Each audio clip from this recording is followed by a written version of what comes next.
नमस्कार, स्वागत है आपका सीएनबीसी आवाज एंड मोतीलाल ओसवाल स्टूडियोज में। मैं हूं मनीषा गुप्ता और कमोडिटी राउंडअप में टॉप हेडलाइंस में आज यहां पर एब्सोल्युटली सोना है, जहां पर ऑल टाइम हाइज कॉमेक्स में बनते हुए नजर आए हैं। लेकिन सिर्फ कॉमेक्स में नहीं, भारतीय बाजारों में भी 1,02,000 रुपए प्रति 10 ग्राम तक सोना यहां पर पहुंचा है। हल्की सी मुनाफा वसूली अंतर्राष्ट्रीय बाजारों में फिलहाल, लेकिन करंट लेवल्स के क्या मायने हैं और जो ये यूएस ने स्विट्जरलैंड के इंपोर्ट्स पर टैरिफ लगाया है उसका क्या इम्पैक्ट अंतर्राष्ट्रीय बाजारों में सोने की मूवमेंट और सोने के प्राइसेस पर पड़ सकता है, इस पर करेंगे चर्चा। साथ ही बात करेंगे कॉटन की, जहां पर हमने ऑर्गेनिक टेक्सटाइल स्टैंडर्ड्स यहां पर लगते हुए देखे हैं। इंडियन कॉटन को मंजूरी मिली है, उसकी क्या फायदे हैं इंडियन बाजार के, उसके लिए उस पर भी करेंगे चर्चा। साथ ही बात करेंगे मसालों पर, जहां पर त्योहारों से पहले कुछ मुनाफा वसूली यहां पर प्राइसेस में देखने को मिली है। इन सब पर बात करने के लिए हमारे साथ मेटल फोकस के प्रिंसिपल कंसल्टेंट चिराग शेठ हैं। कोटक सिक्योरिटीज से कायनात चेनवाला भी जुड़ चुकी हैं। और सोने के प्राइसेस पर चिराग, सबसे पहले जिस तरह की मूवमेंट हमने यहाँ पर ओवरनाइट आते हुए देखी है, ऑफ कोर्स 31 जुलाई का ये पेपर है जिसके ऊपर ध्यान अब गया है। रीडिंग बिटवीन द लाइंस वाला सिनेरियो है। यूएस कितना गोल्ड इंपोर्ट करता है, स्विट्जरलैंड से कितना करता है, और जो ये अब हम पढ़ रहे हैं बॉर्डर सिक्योरिटी की जो ये लाइंस हैं, जो ये लेटर है, इसके क्या मायने देखते हैं आप? देखिए मनीषा, एक्चुअली अब ये होते जा रहा है कि हर रोज आपको कुछ नई न्यूज आती है और उस हिसाब से मार्केट फिर रिएक्ट करता है। तो मैं कहूँगा कि अभी भी इसको लेके कोई क्लैरिटी नहीं है। एक एक थॉट प्रोसेस ये है कि शायद इसके अंदर 7108 में दो एचएस कोड आते हैं, एक 710812 और 710813। शायद ये मायने लगाए जा रहे हैं कि 710813 जिसके अंदर शायद किलो बार्स है और दूसरे जो बार्स है उस पे शायद ड्यूटी लगाई जाएगी, और 710812 जिसके अंदर लार्ज बार्स क्लासिफाइड होते हैं उस पर ड्यूटी नहीं है। अभी भी यहाँ पे बहुत ज़्यादा कन्फ्यूजन है। अगर हम फ्लोस की बात करें तो देखिए, ऑन एन एवरेज यूएस करीबन 220 से 250 टन गोल्ड इंपोर्ट करता है। उसमें से around 60 to 70% of import Switzerland से आते हैं। स्पेशली ये ड्यूटी फिलहाल स्विट्जरलैंड में बात की जा रही है, बट अगर टैरिफ 710813 पे एप्लीकेबल है तो शायद बहुत सारे देश जहाँ पे ड्यूटीज लगाई गई है वहां से भी इंपोर्ट पे शायद गोल्ड पे ड्यूटी लगाई जा सकती है। तो मैं कहूँगा अभी भी यहाँ पे कोई क्लैरिटी नहीं है। वेट करना पड़ेगा। अगले 1-2 हफ्ते में शायद गोल्ड पे थोड़ा और क्लैरिटी आ जाए। हमने मार्केट में जरूर रिएक्शन आते हुए देखा है। आपको याद होगा कि पहले जब अटकलें लगाई जा रही थी कि शायद गोल्ड पे टैक्स लगाया जाए, तब ईएफपीज बहुत ज्यादा बढ़ गए थे, और थोड़ा बहुत यहाँ पे भी उसी टाइप का एक रिएक्शन आते हुए दिखाई दे रहे हैं। वेल एब्सोल्युटली चिराग, जैसे आपने कहा कि एक इमीडिएट नीजर्क रिएक्शन हमने ऑलरेडी न्यूयॉर्क सेशन में कल आता हुआ देखा था, और आज जैसे लंदन खुल रहा है और शाम को यूएस मार्केट्स खुलेंगे वीकेंड से पहले, एज्यूमिंग की काफ़ी कुछ क्लैरिटी कि किस तरह से गोल्ड के प्राइसेस इसे रिएक्ट करते हैं, कितना वहाँ पे सब इसे रीड करते हैं, उससे हम एक प्राइस मूवमेंट बनता हुआ देखेंगे। लेकिन just coming back to numbers Chirag, जैसे आपने कहा 200-250 टन यहाँ पर यूएस ओवरऑल इम्पोर्ट करता है। स्विट्जरलैंड ऑफ कोर्स सबसे बड़ी यहाँ पर कंट्री है, लेकिन किस तरह का मूवमेंट बाकी कंट्रीज में है, क्योंकि वो भी पॉइंट आपने यहाँ पर रेज किया कि जो 710813 है, क्या वो गोल्ड पर है, क्या वो सिर्फ स्विट्जरलैंड पे है? सबसे ज़्यादा असर स्विट्जरलैंड पे होगा, लेकिन बाकी कंट्रीज पे भी होगा, क्या उसे ऐसे रीड करना चाहिए? देखिए, एक्चुअली एक इंटरेस्टिंग चीज है कि यहाँ पे हम 3 अलग अलग रीजन्स की बात करें। एक है लंदन, जहाँ पे लार्ज बार्स ट्रेड होते हैं, क्योंकि वो एक बुलियन हब है जहाँ पे बैंक ज्यादातर ट्रेड करते हैं। वो लार्ज बार्स मूव होते हैं स्विट्जरलैंड में, जो ग्लोबल रिफाइनिंग हब माना जाता है। वहाँ पे दुनिया की सबसे बड़ी रिफाइनरीज है, वेलकैम्बी, पैम्प, आर्गो हरास। वहाँ पे ये कन्वर्ट होते हैं किलो बार्स में, और फिर जैसे इंडिया में है या यूएस में है या ईस्ट एशिया में वो बार्स मूव होते हैं। तो ये सॉर्ट ऑफ एक ट्रायंगुलर ट्रेड आप इसको देख सकते हैं। अब एक्चुअली यहाँ पे फिलहाल ये माना जा रहा है कि ये जो बड़ी जो ड्यूटी है 39%, 36% जो भी है, ये फिलहाल स्विट्जरलैंड पे है। हालांकि जैसे मैं कह रहा हूँ कि अगर ये ट्रांस आज स्विट्जरलैंड पे है, पर अगर स्विट्जरलैंड यूएस इंडिया भेजता है, और एक एग्जांपल यूज करते हैं, और इंडिया से अगर ये लेट्स से यूएस जाता है, तो यहाँ पे इंडिया पे भी तो ड्यूटी लगी हुई है। क्योंकि यूएस ने बहुत ज्यादा कंट्रीज पे ड्यूटी लगाई है, तो कहीं भी ये ट्रांसशिपमेंट जो होगा वहाँ पे ड्यूटी एप्लीकेबल जरूर होगी। Unless and till there are parts of Middle East जहाँ पे ड्यूटी नहीं है। बट द क्वेश्चन इज, क्या वहां से ये गोल्ड घूम के यूएस जाएगा कि नहीं, उस पर बहुत बड़ा सवाल है।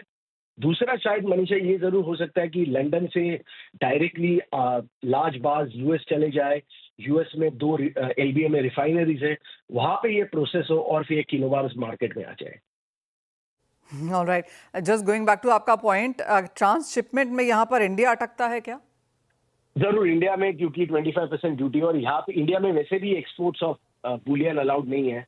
तो I don't think India is a great example as such. तो बाकी किन कंट्रीज पे आप एक असर आता हुआ देखते हैं? और क्योंकि गोल्ड इज जिस तरह से ग्लोबल कमोडिटी है, जिस तरह से प्राइसेस में इम्पैक्ट हमने आता हुआ देखा है, और अभी तक चिराग हम ये देख रहे थे कि एल्यूमिनियम में, स्टील में, कॉपर में यूएस बहुत स्ट्रॉन्ग प्रीमियम पे था, लंदन मेटल प्राइसेस इतने सारे इन दैट सेंस डिस्काउंट पे थे, लेकिन क्या गोल्ड में वो चीज़ संभव है? हमने क्लियरली होते हुए देखी है। एज ऑफ नाउ भी स्पॉट गोल्ड लंदन रेट्स नीचे हैं और कॉमेक्स रेट $100 ऊपर हैं। I mean I don't even remember last time हमने ऐसा कब देखा था। जी हाँ, बिल्कुल आपकी बात सही है। देखिए एक्चुअली ये आपको याद हो तो 2020 में जब डिसलोकेशन हुआ था, तो ये कहीं उस टाइप का एक सिनेरियो है। बट आप जो ट्रांसशिपमेंट की अगर हम बात करें तो मनीषा देखिए, यूजुअली हम देख रहे थे कि शायद यूएई है, सऊदी अरेबिया है, कुछ मिडिल ईस्टर्न कंट्रीज है या इवन ईस्ट एशियन कंट्रीज है, वहाँ पे ड्यूटीज कम है। बट द प्रॉब्लम है वो रिफाइनरी हब नहीं है। तो उससे क्योंकि फिर वो बार्स को किलो बार्स में कन्वर्ट होके यूएस जाना, और क्योंकि एलबीए में बार्स होने चाहिए, तो जब तक ऐसी कोई कंट्री जहाँ पे एलबीए में अक्रेडिटेड रिफाइनरी नहीं है, तो ये ट्रांसशिपमेंट ट्रेड्स वायबल नहीं रहेंगे। Point taken. Chirag, I understand कि हमें इसमें बहुत ज़्यादा क्लैरिटी की अभी भी ज़रूरत है, लेकिन एक और चीज़, आई मीन ये 30 जुलाई 31 जुलाई का लेटर है और आज करीबन यहाँ पर 8 अगस्त हो चुकी है। एक हफ्ता हमने इसे मिस कैसे किया? मनीषा एक्चुअली रोज इतनी न्यूज आ रही है, depending on which side of the bed from gets up from. तो अभी भी ग्लोबल इकोनॉमिस्ट, गवर्नमेंट्स अभी भी मैं कहूँगा रोज कुछ नया सीख रहे हैं। तो वैसे ही हम भी कुछ नया सीख रहे हैं कल से कि एक टैरिफ नया आ गया गोल्ड पे। वेल एब्सोल्युटली चिराग, एक इम्पैक्ट हम इसका प्राइसेस पे ऑलरेडी आता हुआ देख चुके हैं। अगर द वे इट इज़, अगर ये ऐसा ही है और इसमें और कोई चीज़ नहीं खुलासा होता है, क्या इम्पैक्ट रह सकता है इसका एक गोल्ड डिमांड पे यूएस के लिहाज से, क्योंकि उनके लिए ये अब महंगा हो जाएगा, और ओवरऑल गोल्ड प्राइसेस पर? देखिए वो एक्चुअली उस चीज पे मनीषा कमेंट करना, आपके पहले सवाल पे कमेंट करना बहुत मुश्किल है एट दिस मोमेंट, तो मैं उस पर नहीं कमेंट करूंगा। बट मैं आपका दूसरा जो सवाल है कि ओवरऑल गोल्ड प्राइस पे, आप जानते हैं कि मेटल्स फोकस एक्चुअली काफी बुलिश रहा है। हमारा अभी भी मानना है कि $3,600 से $3,800 ideally gold prices should touch by end of this year and early next year. Point taken. Chirag, बहुत शुक्रिया। और जिस तरह से जो हम पढ़ रहे हैं और trying to make sense, reading between the lines, trying to understand कि ये क्या इसके एग्जैक्ट डिटेल्स हैं, उन सब की एक सेंस यहाँ पर बनाने के लिए, तो एज ऑफ नाउ हमें समझ में ये आता है कि जो 250 टन अमेरिका इंपोर्ट करता है उसका 60-70% स्विट्जरलैंड से आता है, जो कि एक्चुअली लंदन से आता है। तो एज ऑफ नाउ इसके क्या मायने हैं यूएस कंज्यूमर्स के लिए, इसके क्या मायने हैं, ये क्लियरली आज यहाँ पर यूएस मार्केट्स खुलेंगे, उसके बाद कुछ क्लैरिटी आती हुई नजर आएगी। लेकिन एज ऑफ नाउ ये नंबर्स काफ़ी इंपॉर्टेंट हैं। स्विट्जरलैंड रिफाइनिंग का सबसे बड़ा हब है, तो उनके लिए तो ये बहुत बड़ा हिट है, क्योंकि स्विट्जरलैंड से ही हम देखते हैं काफ़ी कंट्रीज़ में यहाँ पर गोल्ड जाता हुआ। तो क्लियरली क्या इम्प्लीकेशंस हैं और इसके क्या असर पड़ सकता है, उस पर एक नज़र रहेगी। कायनात, टू बिगिन विद, जिस तरह का प्राइस मूवमेंट ओवरनाइट हमने यहाँ पर आता हुआ देखा, कुछ स्टेबिलिटी है 3400 के आसपास स्पॉट गोल्ड प्राइसेस, लेकिन कॉमेक्स अभी भी 3450 3460 के आसपास है। कैसे देखती हैं आप ये डिस्पैरिटी, और यहाँ से प्राइसेस को लेकर क्या सेंस है? जी डेफिनेटली, ये देखिए जो भी ट्रेड रिलेटेड डिसलोकेशन, जैसे हमने कॉपर के केस में भी देखा था कि बहुत वहां पे तो ऑलमोस्ट 25-30% का प्रीमियम आ गया था। सिमिलरली यहाँ पे भी देखिए जो नी जो रिएक्शन है वही यही है कि एज जिस तरह से जैसे ही प्राइजेस जैसे ये न्यूज आई है tariff related, which was very unexpected, because COMEX में भी कॉपर के केस में भी हमने देखा था कि न्यूज आने के बाद जो इमीडिएट रिएक्शन था was very positive for Comex prices, whereas हमने एलएमई पे कोई खास रिएक्शन देखा नहीं था। सिमिलरली हम यहाँ पे भी वही चीज एक्सपेक्ट करके चल सकते हैं कि स्पॉट थोड़ा सा इसको रिएक्ट नहीं करेगा, वाइल कॉमेक्स में और अगर इस पे जैसे अभी हम डिस्कस करते हैं कोई क्लैरिटी अगर नहीं आती है आगे आने वाले समय में, and if these tariffs hold, then ये प्रीमियम और बढ़ने की संभावना है। तो ये trade tariff related dislocation definitely रहेंगे। And other than this also अगर हम दूसरे फैक्टर्स को भी कंसिडर करें तो गोल्ड के लिए काफी पॉजिटिव ही है, बिकॉज ओवरऑल जो डेटा भी यूएस से आ रहा है, इट इज ऑल इंडिकेटिंग कि स्टैग्फ्लेशन कंसर्न्स अभी बन रहे हैं, बिकॉज जो अभी तक सॉलिड लेबर डेटा हम देख रहे थे, ग्रोथ पॉजिटिव दिख रहा था। एक ही कंसर्न था इन्फ्लेशन, बट अभी जो रीसेंट डेटा आया है लेबर का, स्पेशली जो रीसेंट एनएफपी फिगर्स आए हैं, उन्होंने इंडिकेट किया है कि ओवरऑल लास्ट 3 मंथ्स का ही डेटा बहुत ज्यादा डाउनवर्ड रिविजन हमने देखा है, विच इंडिकेट्स कि there is softening in the labour markets at a time जहां पे इन्फ्लेशन स्टिकी है। ग्रोथ रिलेटेड कंसर्न्स भी बने हुए हैं, बिकॉज एज टैरिफ सीप इन, डेफिनेटली ग्रोथ पे एक अच्छा बहुत नेगेटिव इम्पैक्ट आ सकता है। So I think all of this is building a very positive tone for gold prices going forward. अगर ये टैरिफ रिलेटेड अनस्टेबिलिटी भी रहती है, अगर टैरिफ होल्ड भी करते हैं, डेफिनेटली ये भी एक पॉजिटिव फैक्टर रहेगा। उसके साथ ही साथ देखिए, जैसे हमने जब से ये गोल्ड की रैली स्टार्ट हुई है, there is one thing that has been there, which is central bank buying. अभी भी हम देखें, डेफिनेटली पेस स्लो हुआ है सेंट्रल बैंक्स का बाय करने का, but they are still purchasing gold even at such high rates, which indicates के ये जो रैली है, जो अपटिक है गोल्ड में, जो पॉजिटिव ट्रेंड है, is there to sustain in the coming months. कायनात, साथ ही साथ बेस मेटल्स में अब यहाँ पर क्या सेंस बनती हुई नजर आ रही है, क्योंकि कुछ प्रॉफिट टेकिंग है, बाजार काफ़ी नर्वस है, अनसर्टन है, और जैसे चिराग भी कह रहे थे कि रोज़ाना कुछ ऐसी डेवलपमेंट है and keeping pace for this एक मुश्किल काम होता जा रहा है। तो मेटल्स में अब यहाँ पर क्या करने की राय है? मेटल्स में देखिए पॉजिटिव ही लग रहा है trend, because specifically I think जो ट्रम्प और यूएस और चाइना के बीच में जो ऑप्टिमिज्म दिख रहा है कि ट्रेड जो टेंशन्स बहुत ज्यादा बिल्ड हो गई थी, शायद वो टेंशन्स ईज हो जाएंगी, क्योंकि मीटिंग लाइंड अप है। एंड देन डॉलर रिलेटेड जो वीकनेस है, वो भी डेफिनेटली मेटल्स के लिए थोड़ा पॉजिटिव है। ट्रेड रिलेटेड जो डिसलोकेशन होना था वो ऑलरेडी हो गया है, and markets are now certain कि किस कौन से फॉर्म ऑफ मेटल पे टैरिफ लगा है। So all of that is done with, and now I feel कि थोड़ा यही जो dollar weakness, rate cuts, and specially अगर हम कॉपर की बात करें, सप्लाई डिस्ट्रप्शन कंसर्न्स भी हैं चिली से, माइनिंग कंसर्न्स है, तो उसके कारण मुझे लगता है थोड़ा सा एक पॉजिटिव ट्रेंड बना रह सकता है। एंड ओवरऑल जो अभी जो मीटिंग भी होगी उसमें भी काफी एक ऑप्टिमिस्टिक लग रहा है।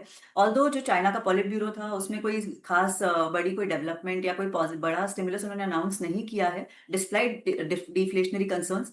बट अगर ये ट्रेड टेंशन ईज हो जाती है और डॉलर से सपोर्ट मिलता है, एंड स्पेसिफिकली अगर कॉपर का ही हम देखें तो बहुत सारे सप्लाई डिस्ट्रप्शंस हैं, सो आई फील कि ये सारी चीजें हैं जो थोड़ा सा मेटल प्राइसेस के लिए सपोर्टिव ही रहेंगी आने वाले समय में। So definitely buy on dips की स्ट्रैटेजी करनी चाहिए when it comes to metals.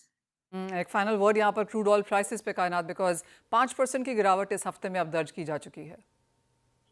Crude oil में देखिए, अभी तक हम जो overall start of the year से थोड़ा सा एक ओवर सप्लाई रिलेटेड कंसर्न था। जब से ओपेक ने अपना जो आउटपुट हाइक स्टार्ट किया है, तब से ओवर सप्लाई कंसर्न्स बिल्ड हो रहे थे। But as soon as summer demand का टाइम जब से जून से आया है, तब से हमने देखा है कि प्राइसेस में एक अपटिक था। आप अगर प्रॉम्प्ट स्प्रेड्स भी देखें तो उसमें भी बैकवर्डेशन काफी था, $1.5 प्लस था।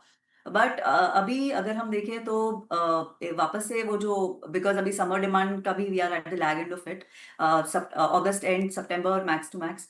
एंड उसके साथ अभी ओपेक ने ऑलरेडी अपना जो 2.2 मिलियन बैरल्स का उनका अनवाइंडिंग था वो पूरी तरह से कर दिया है, वो भी 1 ईयर अहेड ऑफ शेड्यूल। सो ये सारी चीजें हैं जो इंडिकेट कर रही है कि आगे आने वाले समय में सॉफ्टवेयर डिमांड है, सप्लाई ऑलरेडी ग्लट है। बिकॉज ओपेक ने जितने आउटपुट हाइक्स अनाउंस किए हैं, उन्होंने उसको पूरी तरह से इम्प्लीमेंट भी नहीं किया है अभी तक।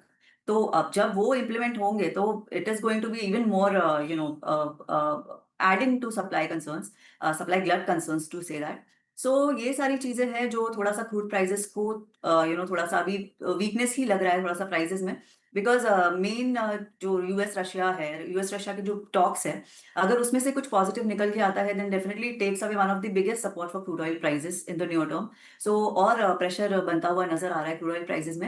एंड आई थिंक 5400 के लेवल्स तक हम देख सकते हैं। 5400 पहले 5500 का लेवल रहेगा, and if it breaks that then 5400 is definitely हमें देखने को मिल सकता है। सो फिलहाल क्रूड में थोड़ा सा सेलिंग प्रेशर हमें लग रहा है अभी। यानी कि और गिरावट यहाँ पर गहराती हुई नजर आ रही है। आपको याद दिला दें कि जिस तरह की गिरावट इस हफ्ते में देखने को मिली है, कच्चा तेल 1 महीने के लोज पर है, और ये शायद वर्स्ट वीकली डिक्लाइन है जो हमने पिछले 2-3 महीने में कच्चे तेल में आता हुआ देखा है। वेल, इसी के साथ कायनात, बहुत शुक्रिया साथ जुड़ने के लिए। एक ब्रेक का भी समय है, जब लौटेंगे तो फोकस करेंगे एग्रीकल्चर कमोडिटीज पर। स्वागत है आपका। और त्योहारों से पहले मसालों में कुछ मुनाफा वसूली देखने को मिली है। हमारे साथ भोज मसाले के को-फाउंडर राजेश भोजवानी है। राजेश जी नमस्कार। मुझे याद है पिछली बार जब आपसे बात हुई थी तो आपने कहा था कि बहुत बड़ी कोई तेजी की एक्सपेक्टेशन नहीं है, आवक है, इन्वेंट्री है, डोमेस्टिक डिमांड अच्छी है, एक्सपोर्ट्स भी हो रहे हैं, लेकिन कोई बहुत ज़्यादा मसाले भाग जाएंगे ऐसा कोई रीज़न नहीं है। और वही हमने होता हुआ देखा भी है। लेकिन त्योहारों से पहले ऐसा यूजली होता है कि हम प्राइसेस में कुछ सपोर्ट आता हुआ देखते हैं, जो इस बार मिसिंग है। कैसे देखते हैं आप फिलहाल बाजार? गुड मॉर्निंग मनीषा जी, शुक्रिया हमें ये जैसे कि लास्ट टाइम डिस्कशन हुआ था, there is a good supply in the market और डिमांड भी स्टेबल है इस समय त्योहार के हिसाब से। कुछ एक्सपोर्ट्स के जो टैरिफ के डिटेल्स आए हैं उसकी वजह से एक्सपोर्ट्स की में कुछ दिक्कतें हैं इस समय करके। सो यही रीज़न है कि आज आप देख रहे हैं कि प्राइस थोड़े स्टेबल्स हैं, नहीं तो प्राइसेस जनरली ऊपर जाते हैं बिफोर द फेस्टिवल सीजन। जी राजेश जी, यूएस को मसालों का किस तरह का एक्सपोर्ट है और क्या कितना बड़ा इम्पैक्ट यहाँ पर देखने को मिल सकता है? प्रैक्टिकली अगर आप देखेंगे तो एक 50% टैरिफ पे एक्सपोर्ट्स फिजिबल नहीं होगा यूएस के लिए unless there is a strong demand from the US. और एक एक्सपोर्ट पॉइंट ऑफ व्यू से यूएस से अच्छा डिमांड है ओवरऑल इंडियन एक्सपोर्ट्स स्पाइसेस के व्यू से, जो कि अभी इस समय टैरिफ की नज़रिए से उसमें काफ़ी दिक्कत आएंगी जो यूएस मार्केट्स में सर्व करते हैं जो भी एक्सपोर्टर्स। एब्सोल्युटली। तो राजेश जी आप कहेंगे कि as of now of course 50% पे कोई नए ऑर्डर्स यहाँ पर बनते हुए नजर नहीं आएंगे। क्या एक एक्सपोर्ट को हम एक डेफिनेट हिट आता हुआ देख सकते हैं अगस्त, सितंबर, अक्टूबर इन महीनों में? एक्सपोर्टर्स नए मार्केट ढूंढेंगे okay for their business. US के अलावा दूसरी मार्केट्स से रूट होंगे करके, और मे बी ट्रांसशिपमेंट रूट्स हो सकते हैं करके एक्सपोर्ट्स के लिए। राजेश जी, यूएस भारत के लिए कितना बड़ा मार्केट है और बाकी जो नई मार्केट्स आप ढूंढने की बात कर रहे हैं तो वो कहाँ पर होंगी? As such US on the spices sides 15 से 20% का मार्केट बोल सकते हो। ओके। और नए बाजार जब ढूंढने की बात हो रही है तो वो कहाँ पर हो रही है? और क्लियरली वो एक दो हफ्ते में तो नहीं होता, उसको 3 से 6 महीने लग जाते हैं। कैसे देखते हैं आप फिर ओवरऑल मसालों के एक्सपोर्ट का बाजार? हमारा जो यूके के साथ एफटीए एग्रीमेंट हुआ है तो उसमें स्पाइस को काफ़ी एडवांटेज मिलेगा और यू मार्केट और साउथ एशियन अदर मार्केट से भी काफ़ी हमारे को बेनिफिट मिलेगा from the spice point of view से। ऑलराइट, तो एक्सपोर्ट की बात हुई, साथ ही साथ राजेश जी एक फाइनल सवाल इंडियन बाजारों की डिमांड पर भी। एज ऑफ नाउ जैसे आपने कहा अवेलेबिलिटी है, डिमांड ठीक ठाक है, तो बहुत तेज़ी नहीं है, लेकिन आगे जाकर फेस्टिवल सीजन में सितंबर, अक्टूबर, दिवाली के आसपास क्या तब के लिए भी पर्याप्त है? नई फसल आ जाएगी, कैसे देखते हैं तब के बाजार? प्राइस ओवरऑल ये साल स्टेबल रहेंगे मनीषा जी। हमने पहले भी इस पे आपको व्यू दिया था करके। प्राइस में ज़्यादा तेजी मंदी नहीं दिखेगी इस साल, क्योंकि आपका क्रॉप बम्पर क्रॉप आया हुआ है और यही ट्रेंड नेक्स्ट ईयर भी आपको दिखेगा। जो अभी सोइंग की जो रिपोर्ट्स आ रही हैं उस हिसाब से नेक्स्ट ईयर भी आप बम्पर क्रॉप का एक्सपेक्ट कर सकते हैं। ओवरऑल प्राइस स्टेबिलिटी रहेगी। पॉइंट टेकन राजेश जी, बहुत शुक्रिया साथ जुड़ने के लिए। तो क्लियरली जहां तक डोमेस्टिक मार्केट्स की बात है, सारे के सारे फंडामेंटल्स अलाइंड हैं। जो कंसर्न्स ऑफ कोर्स है वो एक्सपोर्ट को लेकर है, जहां पर यूएस हमारा 15 से 20% का मार्केट है और एज ऑफ नाउ 50% टैरिफ के साथ या 25% टैरिफ के साथ कोई ज़्यादा बात और नए ऑर्डर्स की बातचीत यहाँ पर नहीं हो रही है। तो उसका एक इम्पैक्ट मसालों पर है, जिसका रिएक्शन लोअर साइड पर हमने भावों में बनता हुआ देखा भी है। वेल, इसी के साथ फिलहाल इस कार्यक्रम में इतना ही समय है। मुझे दीजिए इजाज़त, ब्रेक के बाद लेकर आएंगे फ्यूचर्स एक्सप्रेस।